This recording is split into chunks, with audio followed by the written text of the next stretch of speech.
All right, Chapter 7. We're in Module 4, Chapter 7, Contract Surety Bonds.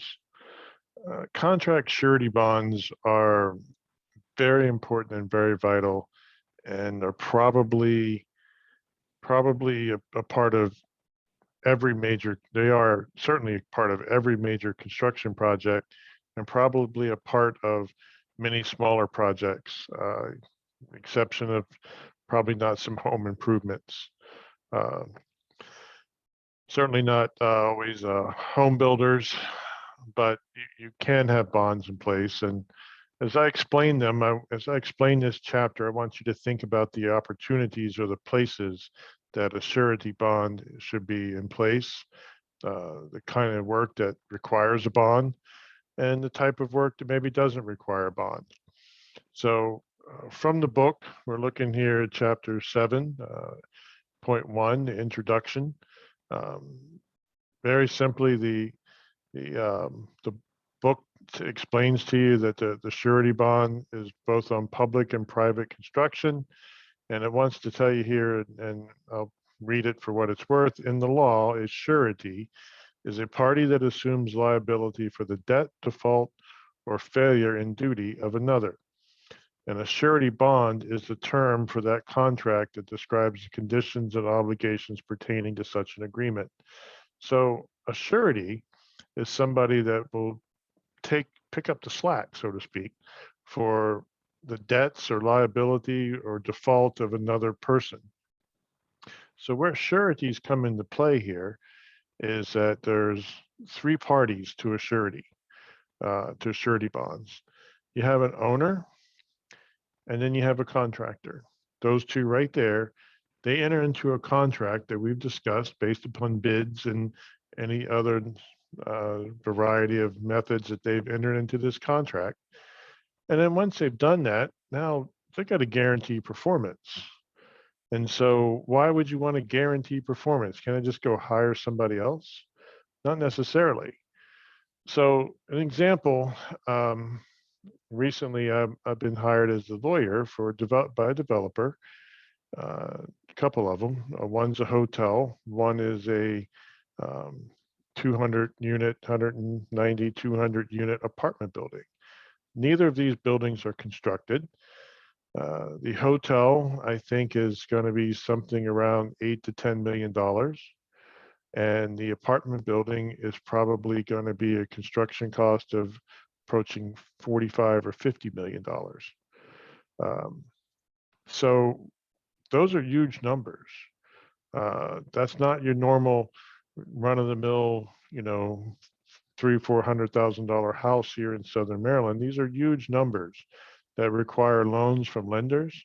The lenders want assurances that things are going to get done on behalf of the owner. The owner wants assurances that things are going to get built. The general contractor wants assurances from his subs that things are going to get built and they're going to perform. The owner doesn't want any repercussions if the general contractor fails to do something correctly or fails to pay people or fails to pay for materials. So all these things require a surety bond to be put in place. And the surety bond is such that a third party, the surety, it's usually a company, a bonding company. There's national bonding companies, as we're going to see here later in the chapter. That bonding company will guarantee the cost of the building. So let's just say the general contractor for this apartment building I'm telling you about comes up with a lump sum price of, it's going to cost me $50 million to build your building. Turnkey, here it is, done, finished, $50 million. And the owner's like, fine. The owner goes out and secures the money to pay the 50 million. And he wants to guarantee that the contractor is going to do his job and not just take his money, or not do a sorry job that won't pass inspections, or that becomes such a type of situation where you have like in Florida, where you have a collapse of a building. other construction calamities, very similar to what we're talking about with the Hyatt Regency Hotel in Kansas City.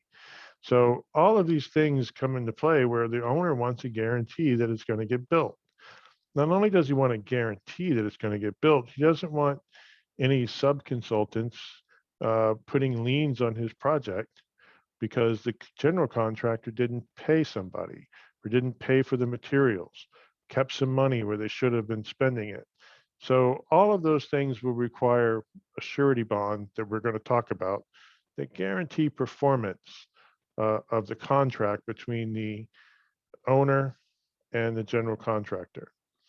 So the basic elements here in 7.2 is that there's three components. You have the bond, you got the face amount of the bond, and you got the premium for the bond. So the way the bonds work is you have a document that explains what it's going to do and when it's going to do it and how you can use it and when it triggers, when it comes into play. You got the face amount of the bond. What's the bond actually worth? In this case, I was telling you a $50 million apartment building. Well, the face value of the bond is going to be $50 million to be able to build the building. And what are the premiums for the bond? That's like the interest payment on a loan. The bond company is going to assure that they will cover that $50 million.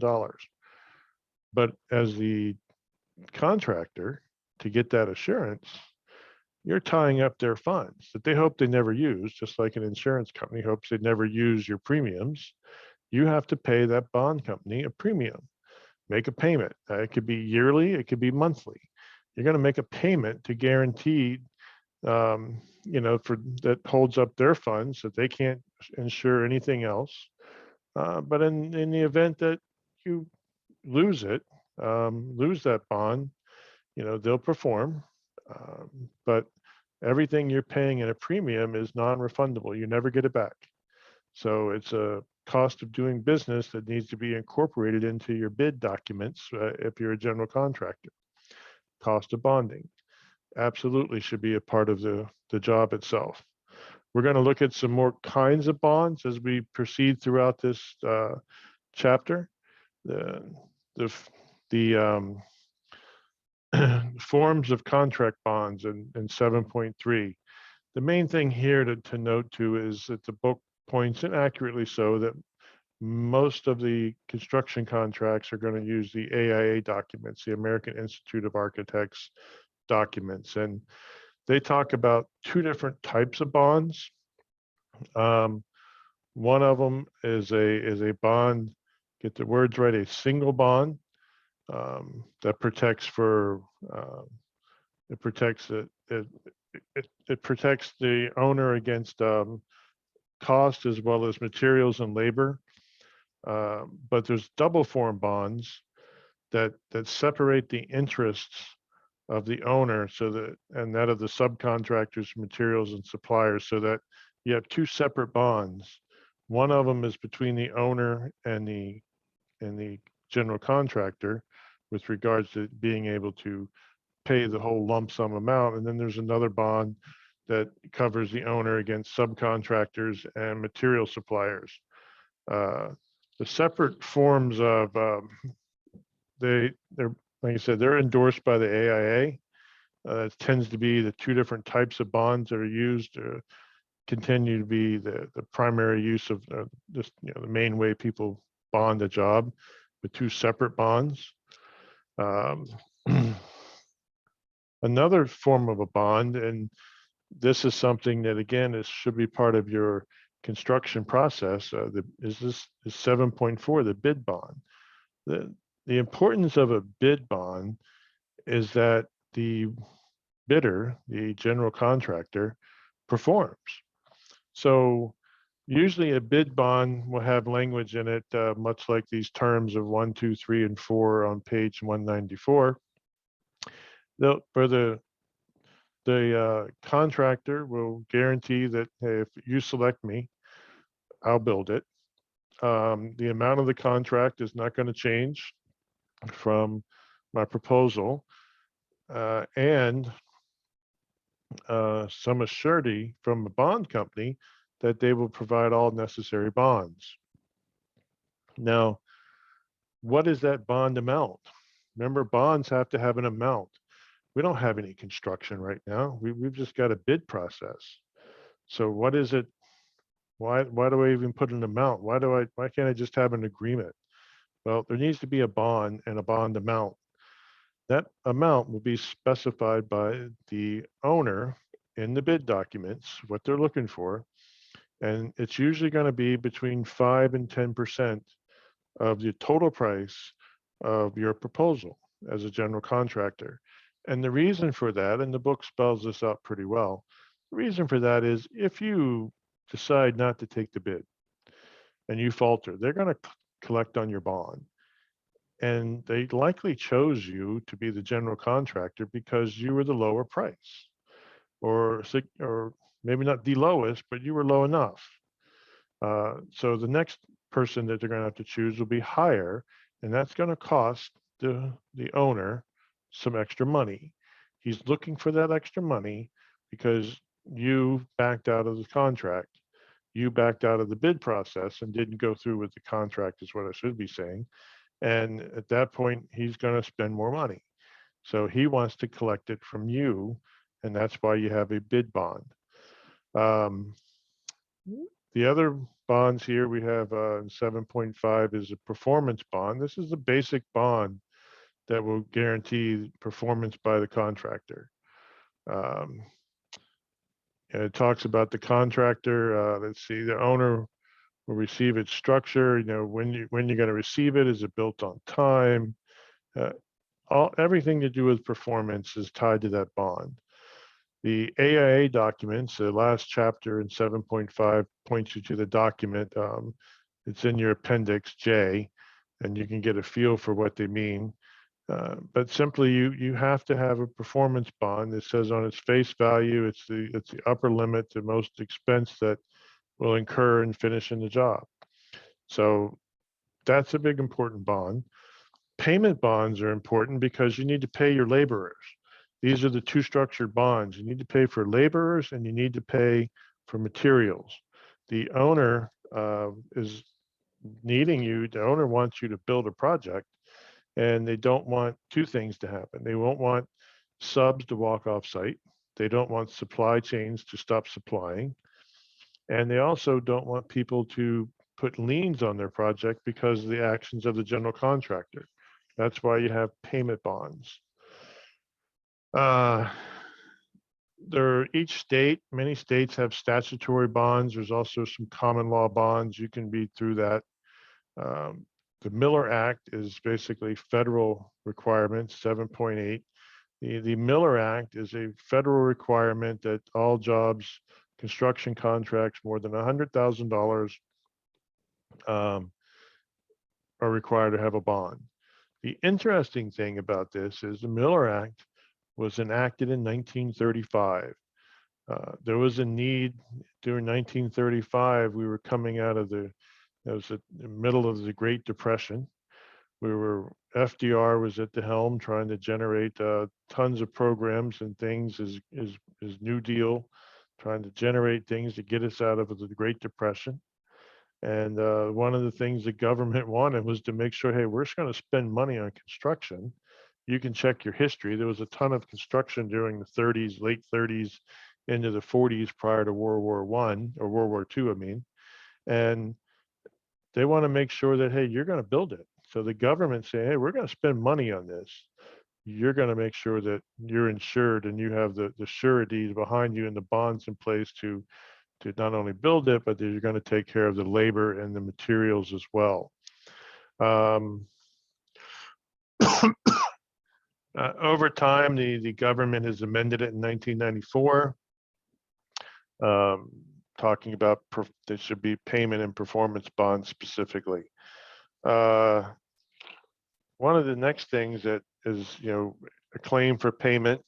When something happens, you can claim, it just talks about the process. There will be a process to claim, to call the bond, it's called, to make a claim for payment from the bond company, the surety company. And that's called calling a bond when you do that. usually you have to give written notice. You have to have an engineer or architect explain what's wrong. You know, it's not just, hey, this guy owes me money. You have to do a little investigation. You have to present some things by experts or professionals. You have to have maybe some affidavits or statements from unpaid parties, you know, copies of contracts between the third party and the general or the prime contractor. Those type things all have to be proven to the bond company. One thing that's interesting, and I want to point out because it's contract law too, is 7.10 contract changes. If you know anything about construction, things change. Uh, One of the biggest areas of change is not just change orders in scope, but when the owner changes the scope significantly. It could it could be a variety of reasons. Um, this day and age right now with what's going on because of COVID and our supply chains, we are short materials. So you could actually make some, you know, let's just say that 200 unit apartment building I was telling you about, let's say when they start to build it, they realize, wait a minute, for that $50 million, we can only get 160 unit apartment building. We can't build it for that much money.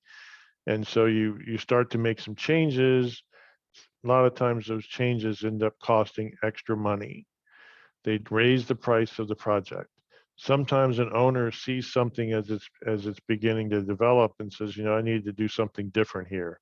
Kind of halt the presses, go back to the design, make a change or two, get some architecturals approved by the local authorities, and then the general contractor says, okay, I have to hand out all these change orders and get bid requests on my end, and the price just went up. Everybody agrees, that's fine. Guess what? The bond was for the first contract and for the first amount and for the first series of services. So if the general contractor defaults in some fashion, after the owner has changed the project, increased the price tag, and everybody's agreed to this, the bond company is not going to pay. And why is that? They're only going to pay the amount of the bond that's on the face value of their bond instrument. So why is it that they won't pay the extra charges? You know, the general contractor entered into a good faith agreement to do something at a higher rate. The owner agreed to it. We had a change order. The whole series of construction change orders goes all the way downhill. Everybody's got their instructions. We move forward, something goes wrong. The owner's looking for the bond to cash in. It's not there. Why? Because the contract between the surety and the general contractor, who's the principal at that point in time, that contract is between those two parties. The owner is a third party to that contract. While it's a beneficiary of the contract and it can rely upon it, it's a third party to it. So when there's no, the term is privity of contract. When two parties have a contract with each other, they have privity of contract, and the other parties can't influence that particular contract. They can benefit from it. Third parties can benefit, but they can't influence the terms of it. So just because the contract was revised and amended between the general contractor and the owner, that contract has no bearing on the surety because they're a third party. They don't have privity. The owner has no privity of contract with the bond company, the surety company. So being the case, when there's significant change orders and the prices go up, the owner needs to remind the general contractor to raise the bid limits, bond limits. And with that, the general contractor should also know, hey, I got a change of scope here. We're changing the price tag on this thing. I'm going to have to get new bond amounts. I'm going to have to pay higher premiums. So both sides need to figure this out and get it fixed, because otherwise it's not going to serve the correct purpose. The book talks about in 7.11, the bond premiums. And I'm going to go ahead and we'll stop after the bond premiums, but bond premiums are just like insurance premiums. If you're a brand new driver and you're 17 years old and you're driving some V8 convertible sports car that does 160 miles an hour, you're going to pay a very, very, very high premium to the insurance company because you're just an accident waiting to happen. You get a few years driving experience behind you, you're 21 years old, the insurance company says, well, you're still a risk, but not as bad, so it's going to be cheaper. When you're 25, it's better. It continues to drop as long as you don't have any incidents until you're into your 50s. And then as you get into your mid 60s, your rates actually go back up a little bit. But my point here is that the insurance company would weigh the risk of that young driver in that sports car. As you got older with more experience and you had no problems, you're proving that you are worthy of a lower premium on your insurance. The bond premiums are the same way. How much work has a contractor done? Do they have the cash to be able to build this thing? Do they have the resources to pay their subs? Are they stretched thin? Do they have the ability to build one apartment building but not 5 at the same time? What is it that they're doing? Also, if your type of construction project, if you're doing a strip mall, single story, something around here like Wildwood or even the mall up in Waldorf, when you're looking at something like that, it's not that risky of construction as far as danger is concerned. But if you're going to build 100 floors in Manhattan, if you're going to replace the World Trade Center, it's that type of thing, the risk is sky high. Literally, up higher in the sky, the greater the risk of accidents happening and death occurring. So underground construction is also dangerous. Tunnel work, very dangerous. Tunnels collapse. You're building the metro, tunnels with trains in them. Lots of things can happen. All of those play into a factor as well, the type of work. Also, they'll look and investigate your subs. What are the subs and what kind of track record do they have? Are you going to be covering for them or not? So a lot of components, your book does a good job of listing them, but a lot of components go into play with regards to that bond premium. So you're not going to Google around and figure out exactly what the premium is going to be. It's going to have a very site-specific purpose. The bond is, and the premium is going to go along with that. So I'm going to take a break right now. I'm going to pause the recording. You all can do the same thing, and I'll be back shortly. All right, welcome back. One of the factors that plays an effect on the general contractor is bonding capacity. Essentially, the bonding company looks at the general contractor and says, how much bonded, non-constructed bonded work are you good for? Basically you can get so stretched out that maybe the general contractor can't perform, doesn't have enough staff, doesn't have the capital to perform and do something. And term might be, out over your skis, you're leaning too far forward, going downhill out of control. And the bonding company is not going to participate in protecting you. So one of the key factors to premiums in issuing bonds is the ability for the general contractor to work within their abilities. So the book talks about some factors that are involved, but essentially there is a number that every bond company is looking for that doesn't let you get too far out in front of what you can actually do. That's 716, 718 talks about default of a contractor. You can read through that. contract bonds and types of contract, uh, not everything gets bonded. You can kind of look through the points over here, multiple prime contractors, cost plus free, single primes. You can look at all of that. But I want to point out that there's a couple things involved. So I am also a licensed land surveyor and a lawyer, and I never have a bond. I don't do any work that requires a bond. What I have is professional liability insurance for both the survey company and the law office. So I have errors and omissions insurance. We're going to be looking at insurance later on, but the next chapter, chapter 8. But people that are professionals, whether you're the engineer, architect, the surveyor, um, or you're the construction manager, you will have professional liability insurance, or known as errors and omissions a lot of times. You'll have that type of insurance and you will not have a bond. The people that have bonds are the ones that do the construction.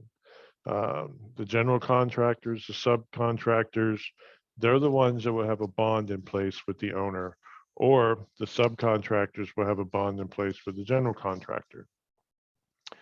Um, 720 talks about subcontract bonds. We just sort of glossed over them, but the purpose there is that there's times where the general contractor on a big job, they want to be protected as well.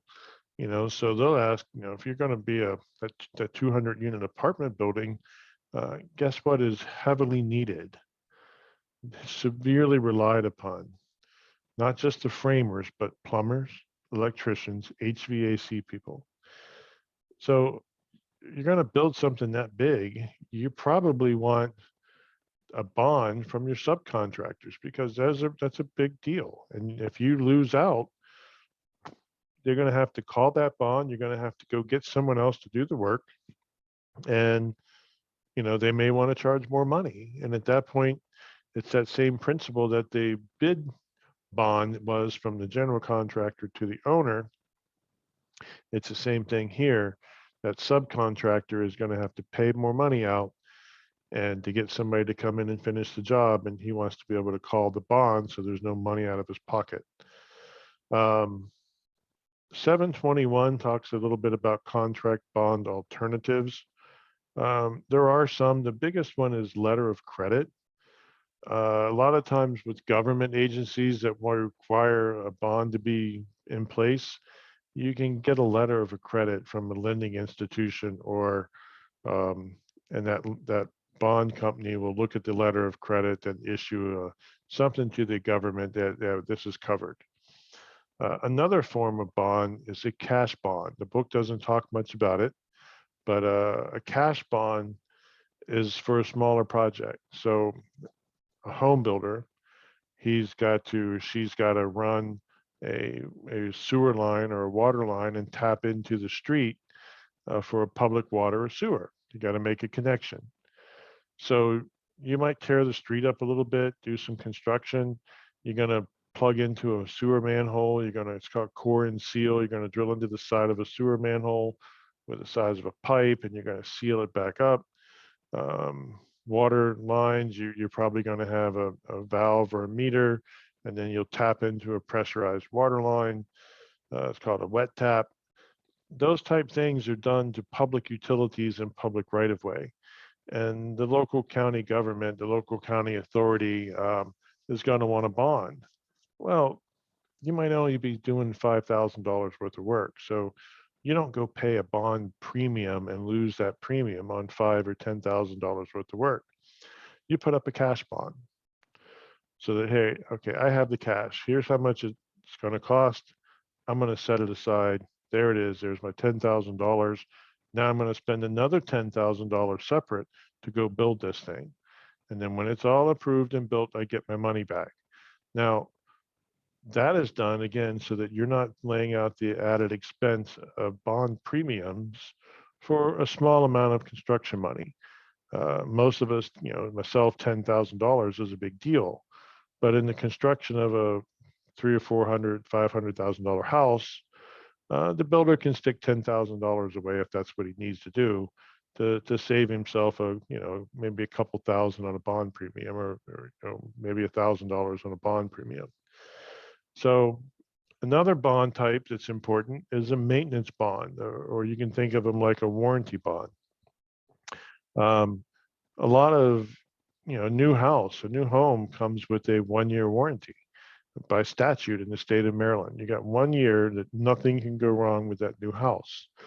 Now, the warranties might be with the appliances, might be with the heat pump, it could be with any of that, but the builder himself has a general warranty of nothing can go wrong with that house. That's why a lot of times you get a 1-year checkup. The builder comes back with nearly a year left and looks around, inspects the house and sees if anything's going wrong, and they want to try to fix it. Well, those warranties can extend even longer, further out for something bigger. Don't you think the owner of that 200-unit apartment building I keep talking about is going to want a greater warranty from the general contractor? And they do so with a maintenance bond. They get a bond, get general contractor's gone, he's out, he's gotten old, she's old, she's going to retire now, she's out of business. But now there's a warranty item. They're out of business. You're not going to get them. So you call the bond, and the bond is in place, and that's where you get your money for the warranty repairs. Another one is a fidelity bond. This is usually from a general contractor to employees. And it's where it protects the general contractor from fraudulent activities and theft, embezzlement, those type of things from an employee. It's very important to have, a lot of times you bond, a company will bond their officers. So if you have a corporation, they bond the corporate officers, the accountants, the lawyers, all are bonded so that the most trusted people, if they do something wrong, it could be a catastrophe. If an accountant starts slipping money and showing books that are false, if a lawyer starts to do something that is not in the best interest of the company and starts to profit from it somehow, these things can be insured against for the loss and damage to the company. These different types of bonds that are on page 210 and 211 as you wrap up the chapter are important. One of them covers legal action. The huge amounts of construction work require litigation. There's always something that goes wrong the bigger the project. So you can have judicial bonds. Let's see, what's another one here? Termite. There's all sorts of bonds like that, for protect against other sorts of damage. So pretty much this wraps up chapter 7 and the bonding issues. If you have any questions, you can feel free to ask me. Review questions are in chapter 7. You can think about it. And I told you in the beginning, I wanted you to think about the types of jobs and the reasons for bonding and why it's important. So another bond I did want to mention was the fact that a part of this bonding process is that the sureties, the people who are doing the bond writing and putting out the money, they get indemnification agreements from the general contractor. And there's that fancy word again. The bond company does not want to be held liable for any damage done by the general contractor if they default on the contract with the owner and the bond is called. They're not going to be responsible for, a death or destruction of equipment or reason why you're 30 days late and there's liquidated damages. They're not going to be at fault, and they're not their problem. They're there to pay the money to get this thing back on track and over the finish line. So indemnification bonds are a big deal with the surety. I'm sorry, indemnification between the general contractor and the surety is a big deal, but also indemnification bonds are a big deal for owners.